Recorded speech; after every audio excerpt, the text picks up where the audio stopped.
අයුබෝවන්. අද මම මෙම වීඩියෝයේදී ඔබට ගෙන එන්නේ සිංහල මාධ්‍යෙන් සරල අනුවර්තී චලිතයේ මගේ දෙවනි කොටසයි. පළවෙනි වීඩියෝ බලන්න අවශ්‍ය නම් ඒක මම මගේ ඩිස්ක්‍රිප්ෂන් බොක්ස් එකේ තියෙනවා. ඒ වගේම මම ඉංග්‍රීසි මාධ්‍යෙන් කරලා තියෙන වීඩියෝ දෙකම සරල අනුවර්තී චලිතය සම්බන්ධව ඉංග්‍රීසි මාධ්‍යෙන් කරලා තියෙන වීඩියෝ දෙකම ඩිස්ක්‍රිප්ෂන් බොක්ස් එකේ දාලා තියෙනවා. එනම් බලමු අපේ මේ වීඩියෝ. අපි මුලින්ම ලබා ගත්තේ සරල අනුවර්තී චලිතයේ මූලික සමීකරණය හෙවත් ලාක්ෂණික සමීකරණය. x ඩබල් ඩොට් කියන්නේ ඍණ ඔමෙගා වර්ගය x කියලා. මේ x කියන්නේ විස්ථාපනය, x ඩබල් ඩොට් කියන්නේ ත්වරණය. යම්කිසි චලිතයක් මෙන්න මේ සමීකරණයට අදාළව සිද්ධ වෙනවා නම් ඒකට අපිට කියන්න පුළුවන් සරල අනුවර්තී චලිතයක් කියලා. ඊළඟට මෙම සමීකරණයේ භාවිතයෙන් මම ලබා ගත්තා x ඩොට් වර්ගය සමානයි ඔමෙගා වර්ගය වතාවක් a වර්ගය ඍණ x වර්ගය කියලා. මොකද්ද මේ සමීකරණය? ඇත්තෙන්ම මේ සමීකරණය තමයි චලිතයේ ප්‍රවේගය හා විස්ථාපනය අතර සම්බන්ධතාවය. ඒ කියන්නේ x ඩොට් වර්ගය කියන්නේ ඔමෙගා වර්ගය වතාවක් a වර්ගය ඍණ x වර්ගය.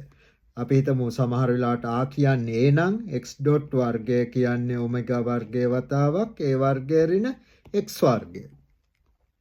ඊළඟට මේකම අපිට ලියන්න පුළුවන් වර්ගමූලය සැලකුවොත් ඔමෙගා වතාවක් වර්ගමූල a වර්ගය ඍණ x වර්ගය කියලා. හරි.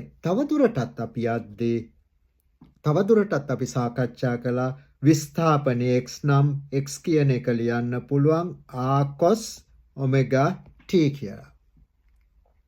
එහෙමනම් අපි බලමු මෙතෙන්දි මොකද වෙන්නේ කියලා. අපි දන්න දෙයක් තමයි cos x කියන එක ලියන්න පුළුවන් cos x ධන 2යි පයි කියලා. ත්‍රිකෝණමිතියේදී අපි දන්නවා මේක. එහෙමනම් මට cos ඔමෙගා t කියන එක මම ලියනවා cos ඔමෙගා t ධන 2යි පයි කියලා. එහෙමනම් වරහන් මෙතන ඔමෙගා කියන එක එළියට ගත්තොත් t ධන 2යි පයි බෙදීම ඔමෙගා. එහෙමනම් cos ඔමෙගා t සහ cos ඔමෙගා වතාවක් t ධන 2යි පයි බෙදීම ඔමෙගා කියන්නේ දෙකම එකම අගය. එහෙමනම් ඉහත සමීකරණය අපිට ලියන්න පුළුවන් a සමානයි cos ඔමෙගා වතාවක් t ධන 2යි පයි බෙදීම ඔමෙගා කියලා. එතකොට මොකක්ද මේ 2යි පයි බෙදීම ඔමෙගා? අපිට සැලකිය යුතු දෙයක් මේක. මෙන්න මේක තමයි 2යි පයි බෙදීම ඔමෙගාට කියනවා ආවර්ත කාලය කියලා. ඒ කියන්නේ චලිතයේ ආවර්ත කාලය සම්පූර්ණ චලිතයක් එක වටයක් සිදු කිරීම සඳහා ගතවන කාලය. පින්තූරයකින් ඇන්දොත් මෙන්න මේ වගේ අඳින්න පුළුවන් අපිට. සටහනක්. ඕ කියන්නේ අපේ කේන්ද්‍රයේ සිට B දක්වා ගමන් කළා B සිට නැවත A දක්වා ගමන් කළා කේන්ද්‍රයේ දක්වා ගත කාලය. අපි සැලකුවොත් වෙන ලක්ෂයක් ආරම්භක ලක්ෂයේ සිට නැවතත් ආරම්භක ලක්ෂයට වස්තුව ගමන් කිරීම සඳහා ගතවන කාලය ආවර්ත කාලය. ඔයගොල්ලන්ට මතක ඇති මම පළවෙනි වීඩියෝයේදී මුලින්ම සාකච්ඡා කළ වෘත්ත චලිතය සහ සරල අනුවර්තී චලිතය අතර යම්කිසි සම්බන්ධතාවයක් තියෙනවා කියලා. දැන් මම මේ ඔප්පු කරන්න යන්නේ වෘත්ත චලිතය සහ සරල අනුවර්තී චලිතය අතර තියෙන සම්බන්ධතාවය. මොකද මේක ඉතාම ප්‍රයෝජනවත් වෙනවා ඕගොල්ලන්ගේ ගැටලු විසඳීම සඳහා. අපි බලමු ඒක. වෘත්තයක් අඳ ගන්නම් මම මෙන්න මෙහෙම. මේ වගේ වෘත්තයක් අඳිනවා.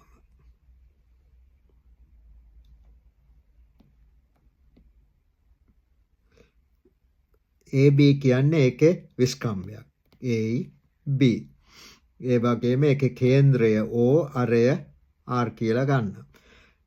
T සමාන බිඳුවේදී යම්කිසි වස්තුවක් B ලක්ෂයේ තියෙනවා t කාලයකට පස්සේ ඒක p ලක්ෂයේ තියෙනවා t සමානයි t හිදී. ඒ වගේම මේ වස්තුවේ සෙවණැල්ල අපි සෙවණැල්ල ගැනනේ සරලානුවර්තී චලිතයේදී කතා කරන්නේ. සෙවණැල්ල කේන්ද්‍රයේ සිට x ලක්ෂයකින් තියෙනවා කියලා ගමු. එහෙමනම් ඒ වගේම POB කියන කෝණය අපි θ කියලා ගමු.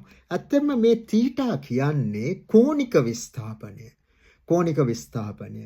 ඒ වගේම කෝණික ප්‍රවේගය මට ලියන්න පුළුවන් θ ඩොට් නැත්නම් මම ඒක ඔමෙගා කියලා ගන්නම්. එම නිසා කෝණික විස්ථාපනය θ කියන එක ගන්න පුළුවන් θ ඩොට් වැඩි කිරීම t. ඒ කියන්නේ නැත්නම් ඔමෙගා t කියලා. එහෙමනම් සාමාන්‍ය ත්‍රිකෝණමිතියෙන් අපි දන්න දෙයක් තමයි cos θ කියන්නේ යාබද පාදේ x බෙදීම r. එහෙනම් x කියන එක ලියන්න පුළුවන් a cos θ කියලා. අපි දන්නවා θ කියන්නේ omega t, x කියන්නේ a cos omega t. මේක තමයි ඇත්තටම සරලානුවර්තී චලිතයේ විස්ථාපනය සහ කාලය අතර ඇති සම්බන්ධතාවය. අපි තව දුරටත් බලමු මොකද වෙන්නේ කියලා. මේක මම අවකලනය කරනවා t විශයෙන්. dx බෙදීම dt සමාන වෙනවා d over dt cos omega t කියන එකට.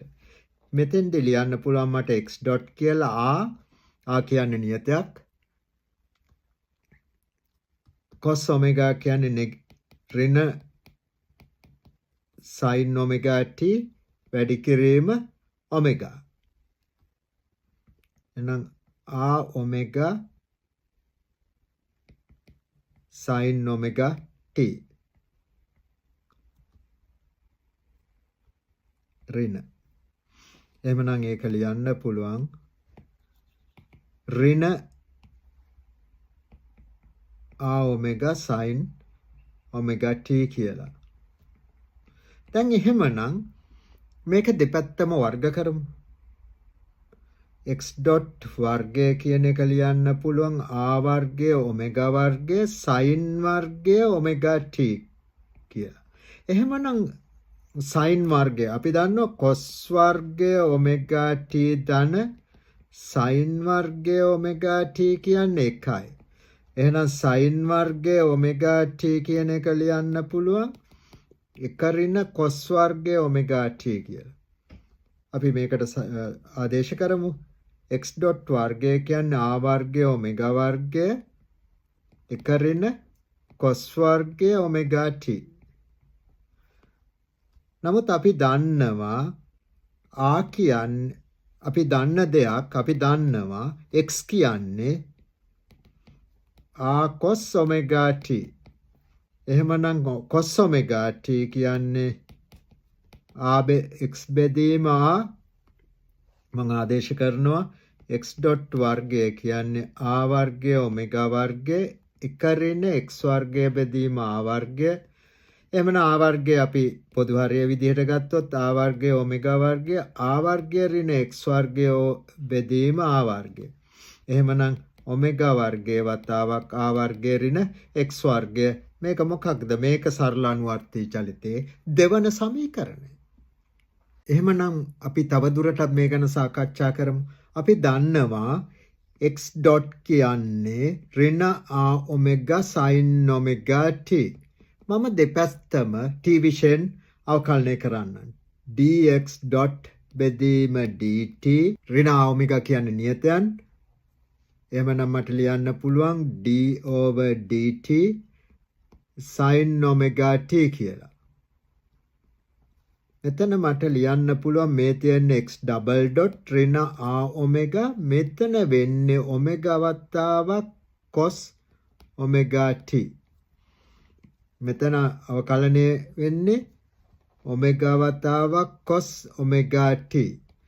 එහෙනම් මෙතන ලියන්න පුළුවන් ඍණ a omega වර්ගය cos omega t. අපි දන්නවා x කියන්නේ a cos omega t මුලින්ම ලබාගත් සම්බන්ධය. එම නිසා x double dot කියන්නේ ඍණ omega වර්ගය x. මේක තමයි සරල අනුවර්තී චලිතයේ මූලික සමීකරණය හෙවත් ලාක්ෂණික සමීකරණය. ඊට පස්සේ අපි තවදුරටත් මේ වෘත්ත චලිතය ගැන කතා කරමුකෝ. මේ වෘත්ත චලිතයේ එක ආවර්තයක් කියන්නේ එක වටයක් කියන්නේ AB B වලින් ගම ආරම්භ කරන වස්තුව නැවතත් B ලක්ෂ්‍යම කරාම පැමිණීම. මෙහෙම ඇවිල්ලා ඔහොම එනවා. එහෙමනම් අපි මම කිව්වා කෝණික ප්‍රවේගය. කෝණික ප්‍රවේගය ඔමෙගා කියලා. අපි දන්න දෙයක් තමයි රේඛීය ප්‍රවේගය V නම් V කියන්නේ ආ ඔමෙගා. අපිට එහෙම ලියන්න පුළුවන්. වෘත්ත චලිතයේදී. එහෙමනම් රේඛීය විස්ථාපනය වෙන්නේ 2πr බෙදුවාම ප්‍රවේගයෙන්. මේ ගත වූ සම්පූර්ණ කාලය එනවා. එහෙමනම් කාලය නැත්තම් එක වටයක් ගමන් කිරීම සඳහා සම්පූර්ණ කාලය හෙවත් ආවර්ත කාලය කැපිටල් T නම් 2πr බෙදීම V කියන්නේ ආ ඔමෙගා. එහෙමනම් T කියන එක ලියන්න පුළුවන් 2π බෙදීම ඔමෙගා කියලා. මේක තමයි අපි ඉස්සෙල්ලා ලබාගත්ත සම්බන්ධතාවය. එහෙනම් සාරාංශයක් වශයෙන් මම මොනවද මෙතෙන්දි සාකච්ඡා කළේ?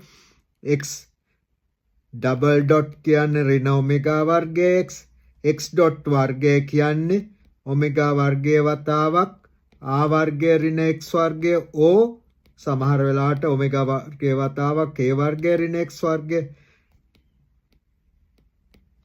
සහ x කියන්නේ a cos ඔමෙගා t ඒ වගේම ආවර්ත කාලය කැපිටල් T කියන්නේ 2π බෙදීම ඔමෙගා කියලා. අපේ පළවෙනි සහ දෙවනි වීඩියෝ වලදී සරල අනුවර්තී චලිතයට අදාළ වූ සියලුම ගණිතමය සංකල්පයන් පැහැදිලිව ඔප්පු කරලා අපි ලබා ගත්තා. එහෙමනම් අපේ තුන්වෙනි වීඩියෝයේදී අපි එම සංකල්පයන් භාවිතා කරලා ඔයගොල්ලෝ ගැටලු විසඳමු. බොහොම ස්තුතියි මගේ වීඩියෝ නරඹුවාට. එහෙමනම් යන ගමන් මගේ channel එක subscribe කරන්න. එතකොට ඔයගොල්ලන්ට අලුත් වීඩියෝස් බලන්න පුළුවන්. Thanks for watching my video. Thank you very much. Please subscribe my channel. Then you can watch my new videos. Thank you.